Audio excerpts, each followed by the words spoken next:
নমস্কার। আপনারা জানেন যে আমি একটা অসুখে ভুগছি, আপনাদের জানিয়েছিলাম ফুসফুস সংক্রান্ত। এ ব্যাপারে কলকাতায় ডাক্তার দেখিয়েছিলাম। তিনি তো আমায় চরমপত্র দিয়েছিলেন, একেবারে বলেই দিয়েছিলেন যে আমার কাছে আর আসতে হবে না, আপনি যে ওষুধ দিচ্ছি সেটা খান। যে ওষুধটা দিয়েছিলেন সেটা মূলত ক্যান্সারের ওষুধ, লাং ক্যান্সার, বলেছিলেন লাং ফাইব্রোসিস। তা আমি কয়েকজনের সঙ্গে পরামর্শ করেছিলাম, তারা বলেছিল যে তারা বলেছিলেন যে তিনি এই সিদ্ধান্তে কীভাবে পৌঁছলেন আমরা বুঝতে পারছি না, হতেই পারে, তবে আমার মনে হয় একটা সাজেশান নেওয়া ভালো। তা আমি তখনই ভেবেছিলাম ব্যাঙ্গালোরে আসব, কারণ আমাদের অনেককেই শুনেছি কঠিন রোগের ক্ষেত্রে ব্যাঙ্গালোরে আসে চিকিৎসার জন্যে। মানে আমিও সেই ব্যাঙ্গালোরে যাবো, সাউথেই যাব। তার আগে আমি যখন যোগাযোগ করতে চেষ্টা করছিলাম, আমাদের এক বন্ধু কাম সিনিয়র মানুষ, শ্রদ্ধেয় ব্যক্তিত্ব, তিনি বললেন যে আপনি বরং একবার এখানের একটু দেখান। পালমো কেয়ার বলে একটা ইনস্টিটিউট আছে পালমোলজির উপরে নিউ টাউনে, সেখানে দেখাতে বললেন, যে সেখানে দেখিয়ে তারপরে আপনি সাউথের ব্যাপারে সিদ্ধান্তটা নিন। দেখালাম, তিনি দেখলেন, কিন্তু তিনি দেখে ওই চরমপত্রটা দিলেন না।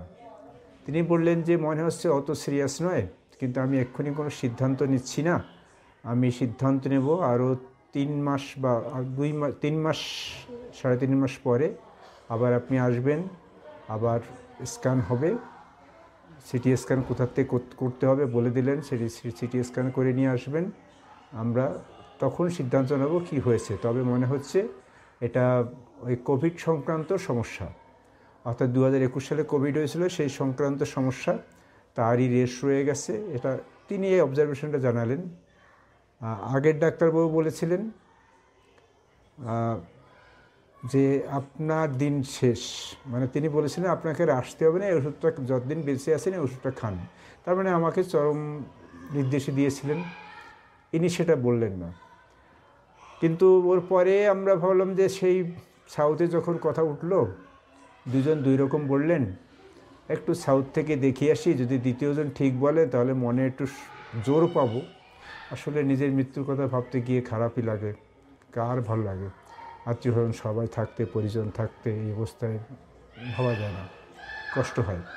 এত সুন্দর পৃথিবী ছেড়ে কে আর যেতে চায় বলুন? আমার ইচ্ছে করে না। যাই হোক, যে কোনো একদিকে ভারী, 3 জন হলে একদিকে তো মতামত ভারী হবে।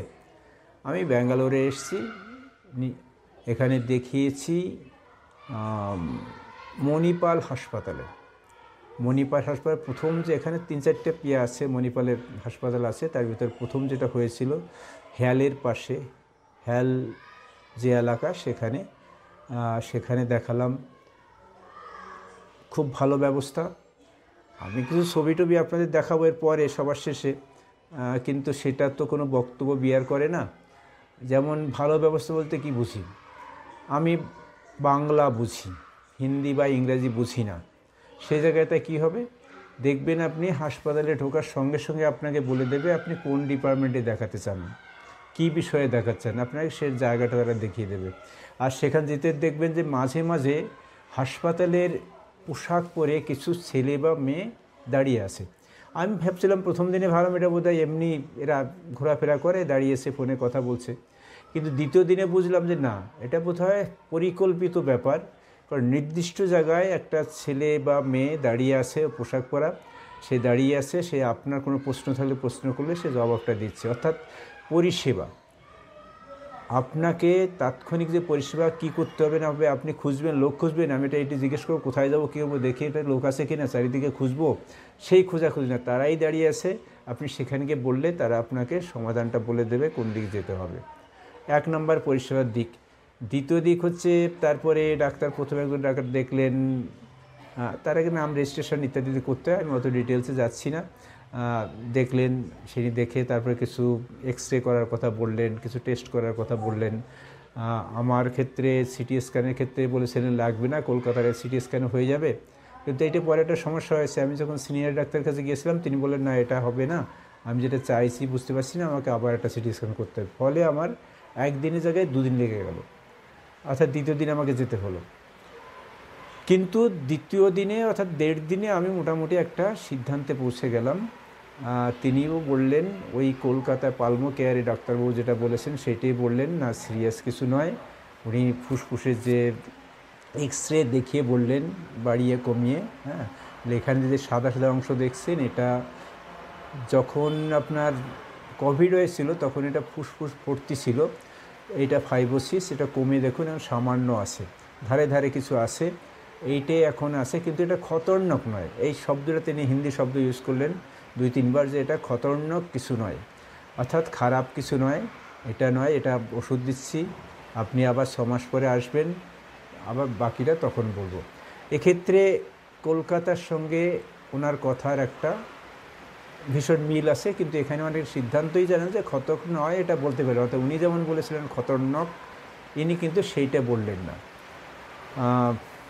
কি বলবো বলুন তো, এই জায়গাটা দাঁড়িয়ে বলতে হয় কলকাতার ওই প্রথম ডাক্তারবাবু একজন মানে খুনির মতন কাজ করেছেন। একটা সাধারণ বেসিক জ্ঞান, আমি বড় কথা বলছি এই মুখে, কিন্তু সত্যি বেসিক জ্ঞান, অর্থাৎ মানুষের সাথে কীভাবে ব্যবহার করতে হয় সেই ব্যবহারের বিজ্ঞানটা উনি জানেন না বলে একটা ওই শব্দ উনি বলতে পারলেন যে আপনি আর আমার কাছে আসবেন না, আপনি এই ওষুধটাই খান, যে কদিন বেঁচে আছেন এটা খান। যাই হোক, এই ব্যাপারে আমার 2 দিনের একটা অভিজ্ঞতা আছে, কিছু ছবি এমনি দেবো এদিক ওদিক খাওয়া দাওয়া ইত্যাদি, সেটা খুব বড় বিষয় নয়। তার থেকে বড় বিষয় যেটা আছে, আমি একজন অভিজ্ঞ মানুষের সাথে কথা বলবো। তিনি একজন খুব প্রতিষ্ঠিত ইউটিউবার, ব্যাঙ্গালোরের উপরে প্রচুর ভিডিও করেছেন, বিশেষ করে চিকিৎসার উপরে, হাসপাতালের উপরে, বলা যায় ব্যাঙ্গালোর বিশেষজ্ঞ তিনি এ ব্যাপারে আমি জানতে চাইব যে সরকারি এবং বেসরকারি হাসপাতালের ভিতরে ফারাক কি, চিকিৎসা ফারাক আছে, আয় ব্যয় ফারাক আছে, কোনটা কি আমরা জানতে চাইব। চলুন আমরা তার কথা শুনি।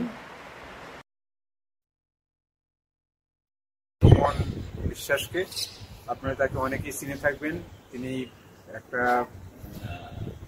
চ্যানেল করেন ভ্রমণ ইন্ডিয়া, খুব ভালো চ্যানেল, আমরা ব্যাপারে আপনাকে দিয়ে দেবো, আমি ডিসক্রিপশানে লিঙ্ক দেবো, আপনারা দেখে নিতে পারবেন। আসুন একটু আমাকে হাইলাইট করবেন যে সরকারি চিকিৎসা আর বেসরকারি চিকিৎসা এই ব্যবস্থাপনার ফারাক আর আয় ব্যয়ের ফারাক, মানে আয় মানে খরচের ফারাকটা কি? চিকিৎসা করিয়েছ বেসরকারি মণিপালে, এর আগে আরও একজন এসেছিল তোমাদের ওখান থেকে, সে চিকিৎসা করিয়েছিল নিম্যান্সে ব্রেনের সমস্যার জন্য। ওখানটার বড় বড় হাসপাতাল বলেছিল খুব খারাপ কিছু, তো তিনি এখানে এসে চিকিৎসা করে সুস্থ, কিন্তু এটা সময় লেগেছিল তার 2 সপ্তাহ মতো আমার মনে আছে। তোমার হয়ে গেছে 1.5 দিন, পার্থক্য এটাই। সে যেখানে দেখিয়েছিল নিম্যান্সে, দেখিয়ে তার আমার মনে আছে বলেছিল 3.5-4 টাকা করে ওষুধ খেতে। সরকারি, ওটা সরকারি, এটা বেসরকারি, ওটা সরকারি, এটা বেসরকারি, এর কথাটা উত্তরও পেয়ে গেলাম। আর ওখানটায় নিম্যান্সে আমার মনে আছে 50 টাকা রেজিস্ট্রেশন, তারপরে সামান্য কিছু টাকা। এখানে 400 টাকা রেজিস্ট্রেশন, আর ওখানে 20 টাকা ডাক্তার, ওখানে 20 টাকা ডাক্তার, আর এখানটায় 1200 টাকা ডাক্তার, তারপরে তো টেস্ট আছে। মানে ওখানটায় যদি খরচ হয় 500 টাকা, এখানে খরচ হবে 10,000 টাকা। এই হলো খরচের পার্থক্য। চিকিৎসা সেম, ডাক্তার ওখানেও খুব ভালো ভালো ডাক্তার, এখানেও খুব ভালো ভালো ডাক্তার। সময় ওখানে 2 সপ্তাহ, এখানে 2 দিন 4 দিন, বা টেস্ট করতে যেটুকু সময় লাগে। তো এই হলো পার্থক্য। এখানে খুব তাড়াতাড়ি কাজ হয়ে যাবে, অনেক পয়সা লাগবে তুলনামূলকভাবে। চিকিৎসা দুটো, কিন্তু একটা সরকারি হাসপাতাল নাম বলতে পারবেন? হ্যাঁ, সরকারির মধ্যে এখানটায় অদ্ভুত লাগে। আমাদের ওখানটায় কলকাতার বড় বড়, মানে পশ্চিমবঙ্গে কলকাতায় বড় হাসপাতাল, তার মধ্যে NRS বা মেডিকেল এরকম 2-4টে। এখানে যদি দেখি নিম্যান্স সরকারি, 2 হলো ওর আশেপাশেই যেটা আছে কিডওয়াই ক্যান্সার সরকারি, তার পাশে আছে বাচ্চাদের হাসপাতাল ইন্দিরা গান্ধী চাইল্ড হসপিটাল, ঠিক এগুলো একদম মানে একটার সঙ্গে একটা দেওয়াল লাগোয়া। তার সামনে আছে রাজীব গান্ধী বুকের বা চেস্ট হাসপাতাল, তোমার যে কারণে এখানে আসা, এবং তার সঙ্গে আছে সঞ্জয় গান্ধী হাসপাতাল। এর একটুখানি দূরে আছে জয়দেবা হাসপাতাল, যেটা হার্টের সবাই জানে ব্যাঙ্গালোরের হার্ট হাসপাতাল মানে হলো দেবী শেঠি হাসপাতাল, কিন্তু জয়দেব হার্টের হাসপাতাল। এরপরে আছে ভিক্টোরিয়া হাসপাতাল স্কিনের স্পেশাল, পুরো জেনারেল হাসপাতাল কিন্তু তার সঙ্গে স্কিন ব্যাংক হয়, ব্লাড ব্যাংকের মতো। পুরো দেশে 3-4টি জায়গায় আছে, দক্ষিণ ভারতে শুধুমাত্র এদের কাছে পুড়ে যাওয়া রুগী টুগীদের স্কিন বসানো। জয়দেব এই ভিক্টোরিয়া হাসপাতাল সবচেয়ে বড় ব্যাঙ্গালোর। তো এত হাসপাতাল আছে এবং সবগুলোই 30 টাকা, 10 টাকা, 50 টাকা এটুকু কি অনেক সময় বেসিক মেডিসিন দিয়ে দেয়, এর সঙ্গে সঙ্গে দরকার বাইরে থেকে কেনা যায়। যদি বিপিএল বা কিছু হয় তখন আরও সস্তাতেও পাওয়া যায়। তো এই হলো পার্থক্য, মানে সরকারি যাক বেসরকারি, খরচ আর সময় এই দুটোর পার্থক্য। চিকিৎসা সেম। এখানে তো আমরা আলোচনা করলাম খুব সংক্ষিপ্তভাবে। তোমার কি এই চিকিৎসা ব্যবস্থার উপরে বা হাসপাতাল বিভাগের কোনো ভিডিও আছে?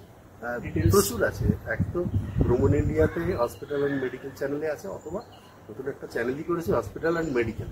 সেখানে শুধু চিকিৎসা, যাতায়াত, থাকা, এই ব্যাপারগুলো, মানে রুগী যারা আসবে, পেশেন্ট পার্টি বলে এরা কথায়, তারা যখন আসবে তাদের যেগুলো লাগবে শুধু সেই করতে, অন্য কিছু। আর এখানে কিন্তু বেসরকারি তো প্রচুর দালাল আছে। কেউ দালালের খপ্পরে পড়লে 20% কমিশন খায়। 1 লাখ টাকার চিকিৎসা হলে 20,000 টাকা তাদের হোটেল থেকে খাবে, ডাক্তার থেকে খাবে, টেস্ট, ওষুধ, এবং যদি টিকিট কাটে যাতায়াতে সেখান থেকেও কাটে। দালালের থেকে বেঁচে থাকতে হবে। আর একটা ব্যাপারে ভাষাগত সমস্যাটা এখানে, ভাষার সমস্যাটা হবে, সেটা কিছু করার নেই। এখানটায় কানাডা, হিন্দি, ইংলিশ 3টে চলে। যদি বাংলা ছাড়া আর কিছু না জানা যায়, যে হোটেলে থাকবে সেই হোটেলে লোক থাকে, তারা দিনের মজুরি নিয়ে 500-700 টাকা করে নেবে। সেটা নিয়ে যদি ভাবো তাহলে হবে, কারণ তারা কাজ কামাই করে এই কাজ করতে আসছে, পয়সা দিতে হবে। তো 500 টাকা 700 টাকা তারা নেবে, তারা দোভাষীর কাজ করে দেবে। এই বেসরকারি আর বেসরকারিতে যেহেতু ওরা অনেক পয়সা নেয়, যেমন মণিপালে ওদের একটা বাঙালিদের একটা আলাদা জায়গাই আছে। সেখানে প্রচুর বাঙালি কনভার্টার আছে যারা এগুলো দোভাষীর কাজ করবে, বা ডাক্তারদের সঙ্গে অনেকে থাকে অ্যাসিস্ট্যান্ট, তাদের মধ্যে কেউ না বাংলা জানে। এটা মণিপালে স্পেশালি। এই হলো পার্থক্য। যে কারণে দরকার হলে পয়সা কম থাকলে সরকারি, পয়সা বেশি থাকলে, সময় কম থাকলে বেসরকারি, কিন্তু চিকিৎসা দুটো জায়গায় সমান। আর আধা সরকারির মধ্যে যেমন আছে সেন্ট জন, এরকম সেন্ট দিয়ে আরও অনেকগুলো হাসপাতাল আছে। সেন্ট জন সব থেকে নাম, সেন্ট জোসেফ আছে, আরও অনেকগুলো হাসপাতাল আছে। এগুলো আধা সরকারি, মানে এই মিশনারি হাসপাতাল, ওরা কম করে যেতে। ভেলোর যেটা সিএমসি, ওটাও কিন্তু মিশনারি হাসপাতাল। তো এগুলো সব সেম কোয়ালিটি। আর যদি পুরো দেশের হিসাবে দেখি, নিম্যান্স হলো দেশের 3 নম্বর পজিশনে আছে, 3 বা 7। আর টপ মধ্যেই আছে নিম্যান্স, সেন্ট জন, এরা। তো পুরো ব্যবস্থা এখানে ভালো। শুধু এখানে এসে বেসরকারিতে যদি যেতে হয় তাহলে তাড়াতাড়ি করে থেকে করে দিতে হবে, সরকারি হলে একটু সময় নিয়ে থাকতে হবে, সপ্তাহ দিয়ে সময় হাতে রাখতে হবে। Thank you. এই ব্যাপারে ডিটেলস জানতে হলে আমার লিঙ্ক দেওয়া থাকবে ভ্রমণ ইন্ডিয়ার, আপনারা দেখুন, ডিটেলস পাবেন। বিশেষ করে ব্যাঙ্গালোর বেস যে হাসপাতালগুলো আছে, সুমনের এই ব্যাপারে